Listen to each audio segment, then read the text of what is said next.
হাই friends, আজি কথা পাতিম হোৱাটছএপত আপুনি কেনেকৈ নিজৰ ষ্টেটাছ বনাব পাৰে, ষ্টেটাছ পঠাব পাৰে ফ্ৰেণ্ডছ। যিসকলে নিজৰ ষ্টেটাছ পঠাব নাজানে তো সেইসকলৰ কাৰণে আজি এই ভিডিঅ'টো। তো মই ভিডিঅ'টো ষ্টাৰ্ট কৰিছোঁ। তো আপুনি হোৱাটছএপ এপছটো অ'পেন কৰিব। অ'পেন কৰাৰ পিছত আপুনি ওপৰত দেখিছে, ওপৰত ষ্টেটাছ লিখা আছে। তো ফ্ৰেণ্ডছ, আপুনি ষ্টেটাছত ক্লিক কৰিব।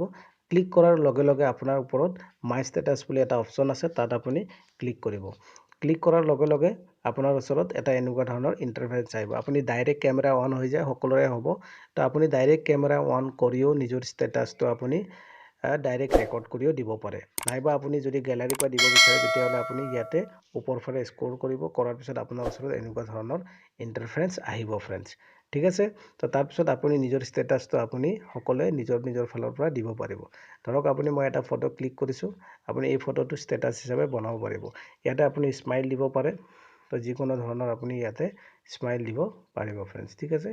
এনেকৈ ধৰণে আপুনি স্মাইল দিব পাৰে, নাইবা আপুনি ইয়াতে কিবা লিখিব পাৰে, XYZ যিকোনো।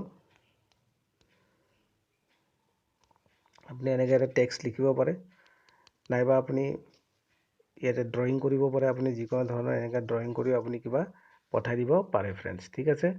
তো এনেকুৱা ধৰণৰ আপুনি টেক্সট কৰিবও পাৰে। আৰু ইয়াতে আপুনি তলত এটা চিম্বল আছে, ইয়াতে দেখিছে, ইয়াতে ক্লিক কৰাৰ লগে লগে আপোনাৰ মানে আপলোড হৈ যাব ফ্ৰেণ্ডছ। ষ্টেটাছ আপলোড হৈ যাব। আপলোড হোৱাৰ পিছত আপুনি নিজৰ আপলোডটো ইয়াতে আপুনি সকলোৱে নিজে নিজে দেখিব পাৰে, চাব পাৰিব। তো আপুনি ইয়াতে আপলোড হৈছে নে নাই চাব পাৰিব। তো আপুনি ইয়াতে ক্লিক কৰিব, কৰাৰ লগে লগে আপুনি দেখিছে ফ্ৰেণ্ডছ, আপোনাৰ ষ্টেটাছ আপলোড হৈ গৈছে ফ্ৰেণ্ডছ।